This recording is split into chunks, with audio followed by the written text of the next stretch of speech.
श्री भक्तमाल में श्री हरि ध्यान निष्ठ भक्तगणों में महाभाग्यवती ब्रज गोपियाँ। ब्रज की गोपांगनाओं के संबंध में हम जैसे पामर पुरुषों का कुछ कहना ही अपराध है।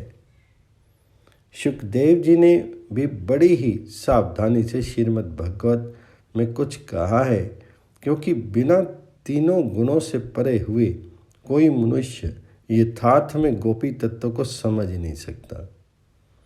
जो बिना समझे केवल उस भाव की नकल करते हैं, उनसे तो पग पग पर अपराध बनने की संभावना है।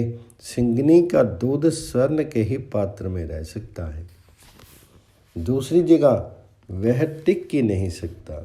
वह इतना गूढ़ रहस्य है कि आदर्श का भी आदर्श माना जाता है। जब तक हृदय में तनिक भी काम वासना हो, तब तक मनुष्य गोपी तत्व के विषय में कुछ कहने का अधिकार ही नहीं। तब तक तो वह यम नियम संयम ध्यान धारणा जप तप योग आदि के द्वारा काम वासना का क्षय करे, तब उसे गोपी प्रेम की ओर बढ़ने का अधिकार होगा। इसके बिना किए बढ़ेगा तो गिर जाएगा। इसलिए नारद जी ने अपने भक्ति सूत्रों में गोपियों को परम प्रेम का आदर्श बताया है। सूरदास जी कहते हैं, गोपी प्रेम की धूजा। वे हरि की भी उनके अलौकिक प्रेम को देख करके कह उठे, आसाम हो चरण रेणु जुषाम हम, श्याम वृंदावन ने किम अपि गुल्म लताओ औषधि नाम। मैं यदि वृंदावन के कोई लता या गुल बन जाता तो कृतकृत्य हो जाता। क्यों? इसलिए कि इन महाभाग्यवती गोपियों के पावन पाद पद्मों की पराग राशि उड़ उड़कर मेरे ऊपर पड़ती। आहा, जिनकी चरण रेणु को ब्रह्मा आदि देवता तरसते हों, उनके संबंध में कुछ लिखना बड़ी ही धृष्टता है। गोपी गोपी कितना मोहक नाम है। भगवान जी के अनंत नामों को ले लीजिए। जितना मधु में स्निग्ध चित्त को हठात आकर्षित करने वाला उनका गोपी जन वल्लभ नाम है, उतना कोई भी नहीं। इसलिए वैष्णव का इष्ट मंत्र यही है, गोपी जनों के वल्लभ। आहा, वल्लभ का महत्व नहीं, महत्व तो गोपी जनों का है। गोपी जन न होते तो इन वल्लभ में इतना माधुर्य आता ही कहाँ से। भगवान से एक बार पूछा गया, तुम्हारे गुरु कौन हैं? उन्होंने कई नाम बताए। तब पूछा गया, असली गुरु कौन है? तो श्याम सुंदर रो पड़े। उनका हृदय भर आया, कंठ रुद्ध हो गया। गो इतना ही कह पाए, आगे कुछ नहीं कह सके। गोपी आहा गोपी, वे हमारे श्याम सुंदर की परम आराधनीय परम आदरणीय गुरु रूप हैं।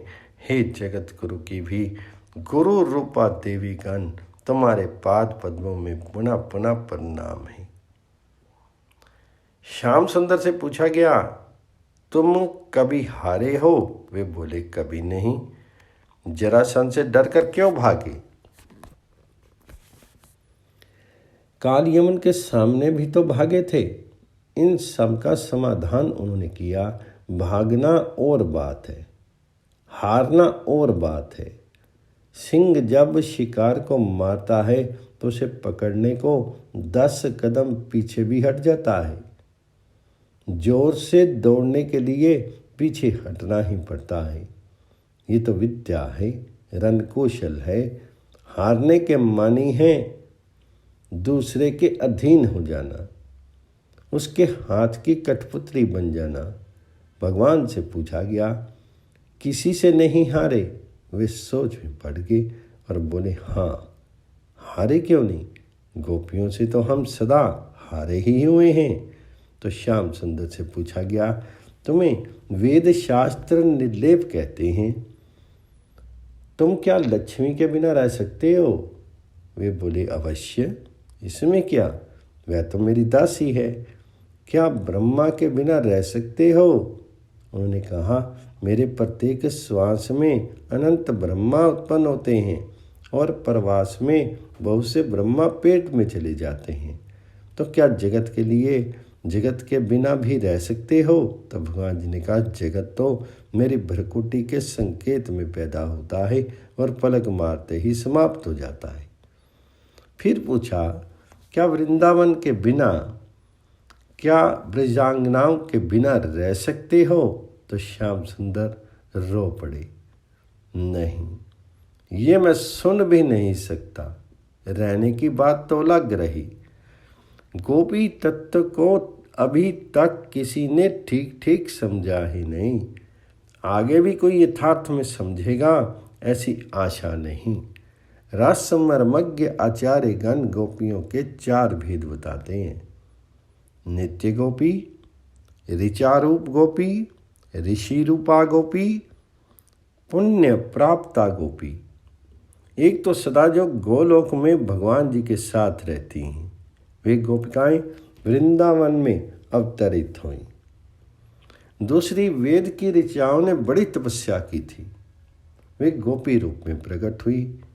तीसरी, ऋषियों ने दंडक अरण्य में प्रभु से कांता भाव के रस वादन का वरदान मांगा था, वे गोपी रूप में प्रकट हुए। चौथे, जिन्होंने सकृत कर्मों से ऋषियों के वरदान से कृष्ण वल्लभा होने का वरदान पाया था, वे सभी कृष्ण प्रिया और भगवत अनुगामिनी हुई। श्री गोपीजनों के संबंध में एक बात और है, जिसे सुनने समझने के भी अधिकारी सब नहीं। आज तक इतिहास में श्रवण भक्ति के सर्वश्रेष्ठ उदाहरण महाराज परीक्षित ही हैं। इससे बढ़कर के श्रोता तो कदाचित ही कोई हो, क्योंकि इन्होंने स्वयं कहा है, सबसे अधिक दुस्सह भूख और प्यास है, सो वह भी मुझे तनिक भी क्लेश नहीं पहुंचा रही है, क्योंकि आपके मुख से जो हरि कथा रूपी अमृत टपक रहा है, उसे पीने से मैं सब कुछ भूल गया हूँ। शुकदेव जी ने ये सोचकर कि बड़ा अच्छा श्रोता है, इसे गोपी प्रेम की असली कथा सुनानी चाहिए, कथा आरंभ की।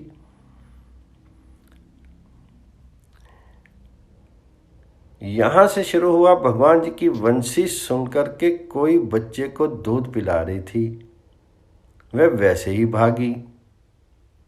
कोई दूध दो रही थी, वह भी चल दी। कोई अंजन लगा रही थी, एक ही आंख में लगावाई थी, वह भी भागी। कोई केस बांध रही थी, उसी दिशा में चल दी। किसी ने कहीं का वस्त्र कहीं पहन लिया। इस तरह सुखदेव ने बड़ी उमंग में वर्णन कर रहे थे। बीच में ही परीक्षित बोल उठे, हे महामुनि, वे गोपिकाएं तो भगवान जी को अपना एक प्रियजन सुहृद मानती थी। उनका श्री कृष्ण में ब्रह्म भाव तो था नहीं, तब उन्हें संसार से मुक्ति कैसे मिल गई? मुक्ति तो ज्ञान के बिना होती नहीं, और उनका चित्त आसक्त था माया के गुणों में। तो सुखदेव जी ने अपना माथा ठोका, अरे बाप रे बाप, ये अभी गोपियों को समझा ही नहीं। कहता है उन्हें मुक्ति कैसे मिली? ज्ञान तो हुआ ही नहीं। गोपियों की और मुक्ति, उनको और ज्ञान की कमी। प्रश्न सुनकर के शुक्राचार्य जी बड़ी जोर से बिगड़े और बोले,